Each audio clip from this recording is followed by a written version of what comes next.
Okay, so we're back, and Jacqueline Kreider, PBJ Mortgage, and Shannon Williamson, Hey guys. Stewart Title.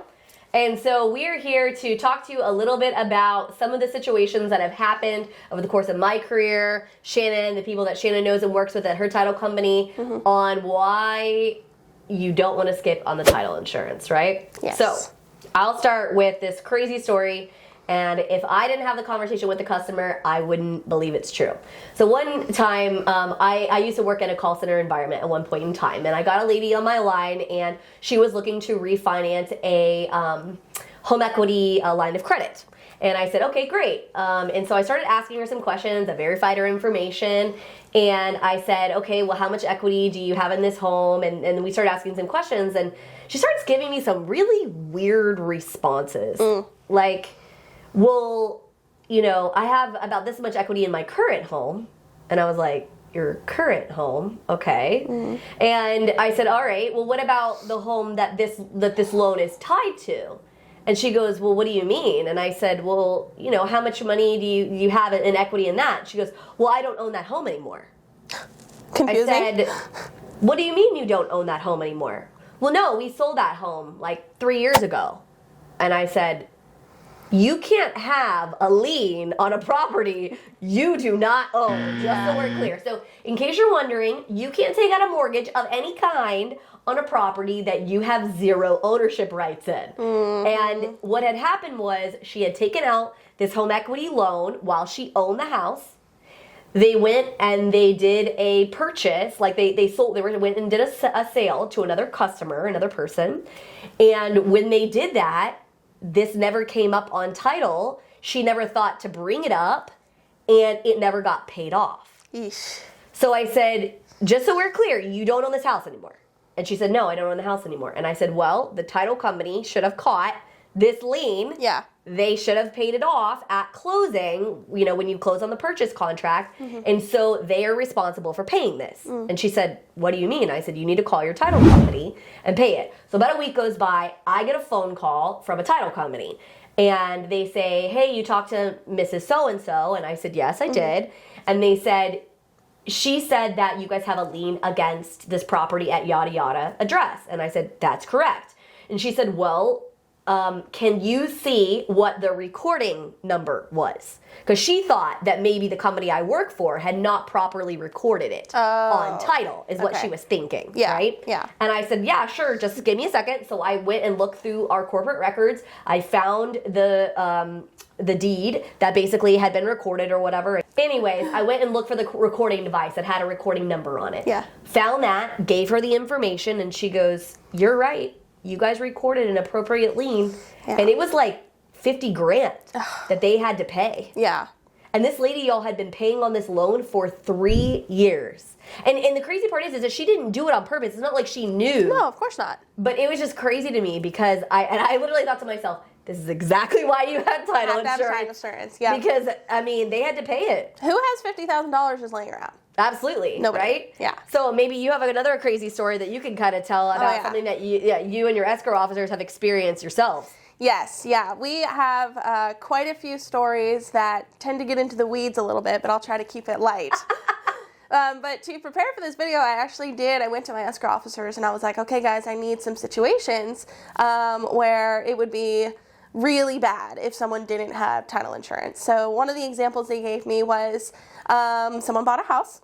And, a few years later, they're ready to sell their house. They have a contract. They go under contract and, they open title and find out that there was over $60,000 in liens that were never paid for by the previous owner. And again, to be clear, it was the previous owner's responsibility to pay those liens, not the new seller of the property. So anyway, the new seller actually ended up having to take the previous owner of that house to court so that they would pay off those liens so that they would be able to sell their house. Unfortunately, anytime you go to court, that just opens up a whole new can of worms, as you can imagine. Costs, the amount of time it takes to do something like that. the contract canceled because the buyer of that property was, not willing to wait around until this is settled, which I completely understand for sure. So, just a huge mess. Huge mess. Well, and I mean, court is not always fast. I mean, not at it all. tries to be, but it doesn't always work that way. I don't even know if they try to be, but you never know. Well, that's true. Yeah. But yeah, I mean, they didn't even, I can understand why the seller was like, the buyer's like, I don't want to wait around. No, I'm going to go find another house. Yeah, Yeah, exactly. Yeah, That's so crazy. that was a rough situation for sure. Yeah. Well, I mean, we've run into situations where, people have filed, mechanics lien. So mechanics lien is something that is, not like a mortgage. So typically it's somebody like a contractor or maybe... it could be like a handyman, so maybe even somebody who's not even a contractor, right? They don't even have a license or something like that. You put on a roof, whatever, you don't pay them. Or sometimes you do pay them, but maybe they thought you should have owed them more money and they file stuff. I mean, we've had that a lot. Yeah. And those, because of how small they are and the way they record, occasionally they won't pop up on title. Yeah. And so we've had them pop up when we've done a refinance on the property. And so it should have been dealt with and we've had to have title pay off. That kind of stuff. So, I mean, you'd be surprised. Does it happen a lot? No. I mean, it's not like this giant percentage of people, but it's enough and it's not like a couple $100. We're talking usually to the tune of thousands of dollars. Oh, yeah. And court that you have to get involved if you don't. Yeah. So... Yeah, for sure. I mean, there's lots of scenarios that we deal with too where the owner of the home unfortunately passes away. Oh, yeah. And you know how crazy that can be. So the owner of the home passes away. They have a will. The will leaves it to their children or their grandchildren or whoever the heirs are of the property. And a lot of times there's multiple heirs. It's never just left to one person. Sure. It's left to 4, 5, 6 people. It can't ever be easy. Of course not. Right? Yeah. I mean, come on. Yeah. That'd be too simple. I know. Yeah. So, it's left to 4, 5, 6 people. And unfortunately, those 4, 5, 6 people are not on the same page about things. And, just working through the weeds and all of that, it's really good to have a title company on your side to help. I mean, we've had scenarios where there's 11 heirs, I remember one time. One of them was in jail.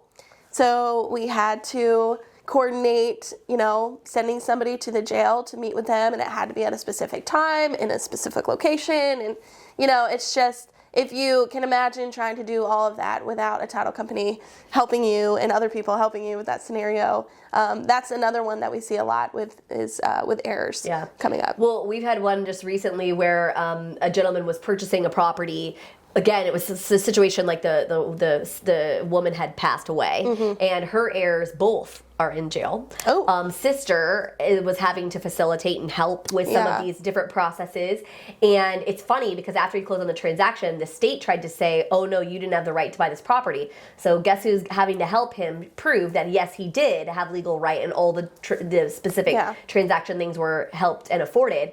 It's the title company. They're the ones showing that, hey, it's all recorded. It was all done with appropriate powers of attorney. All the different things, right? Proof. Exactly. And that's what you want. Right, exactly. Because the reality is, guys, I'm sorry, but none of y'all, well, maybe some of you, but most of you guys do not have a legal background, and easily can read all this copious amount of stuff. Most people don't. Yeah, exactly. So, I mean, you need somebody who's on your side who can take a look at it and make sure that they understand and whatever.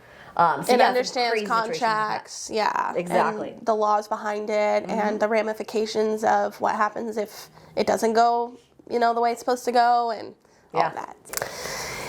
Another example that I can think of for sure where a title company was not involved, unfortunately, was there was a home that had a notice of foreclosure on the front door, and somebody saw that notice. They called the phone number on the notice and was told by the owner of that home to bring a deposit in order to purchase the house as kind of like a good faith deposit.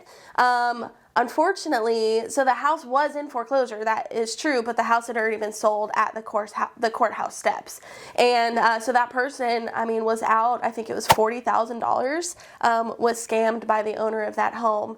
So if you go through the right portals, I guess you could say, stuff like that just doesn't happen. Well, in the instance, even if you're buying a house in foreclosure or you're buying a house in any kind of distress situation, a regular purchase, whatever, the typical process, remind yourself, is going to be that earnest money is going to be Correct. put down. Yeah. And remember, what is earnest money? It's like a good faith deposit, which is what she's kind of discussing, right? To hold the house so that you can then get the financing or your cash in place, do all the appropriate kinds of, like title searches, appraisal, things like that, right? All those processes. And so typically what happens is when you put that money, you don't give it directly to the seller of the home. No. You put that money with the title company where in it's what's safe. called escrow. Yep. Okay, and so they hold on to it. And so let's say that there's a dispute between the buyer and the seller. Title's not going to just release it to one or the other until the dispute has been resolved. Right. Okay, certain forms have to get signed that say like, hey, we're good here, like this is going to be released. So those steps have to be taken. Right. So in the situation with that guy, right, who or gal, whoever it is, who went ahead and put that money up, if they would have put it in escrow, the title company would have realized, oh, hey. This house has already been sold. Right, like this house can't even be sold, so like, no. And then they could have given it back to that person. Yeah. Because they sent it directly to who they thought was the seller, which technically really they weren't, because they didn't even own the home anymore. Right. That money was just gone. And so, sure, they have legal ramifications. They can now try to go to the police and they can try to go to the court systems or whatever. But a lot of times that money is gone. And you probably aren't going to get it back. And you'll pay more money to take them to court and all of that. Anytime, if you're ever dealing with somebody who just wants to keep it between you two, we don't need to bring in a title company. We don't need to talk to a lawyer. Like, just pay me directly who cares and about we'll all those figure it people? out. It's fine. Yeah, well, who cares about the law? Anytime you're dealing with somebody like that, and I'm sure, you probably won't come across it super often, but if you do, an investor or somebody like that who's not a licensed real estate agent, or they just listen to your gut if it feels a little shady, if it's weird that you think they're not trying to involve anyone else, you probably just back away from that one. Well, not only that, but usually if you call if you were to call Stuart Title, if you were to call Shannon and her group, they're going to give you advice free of charge. They're not going to charge you for it. Yes, if you move forward, you're going to have to pay for title policy and things like that. No different than if you call us and you want to ask some generalized questions. We're going to answer your questions. We're not going to charge you a fee to do so. Yeah. So it's a good idea to at least just call and we'll give you a professional opinion. We'll tell you what we've seen, what we've experienced, right? Cover your bases. Absolutely. Yeah. We're here and we're basically giving you information for a reason. We're trying to help and make sure that you guys get in the best possible position, right? And picking the best professionals really is a huge part of that process. Definitely. Because like I said, between the mortgage side and what she's seen on title, we've seen a lot of really crazy situations. And we don't even have to, we could do a whole nother video just on wire fraud during the closing process. Yeah, goodness gracious. So you just want to make sure that you understand title is super important. Most of the time, if you're dealing with any kind of financing, you are going to have it anyways. But I do get asked the question a lot, why do you have to have it and why is it needed? So hopefully some of these stories have kind of helped you understand what it is and why it matters. Because the reality is that we want your process to be smooth. We want it to look as great as possible. We want you to feel well educated. These are the things that are super important to myself. I know it's super important to Shannon. Absolutely. We both share that passion, right? And that's why we're here giving you the information. So just please understand that if you've got questions, you can reach out to myself, my group. You can reach out to Shannon. You can reach out to her group, right? All of her information is here and available to you. And we want to make sure that you have the best possible process you can.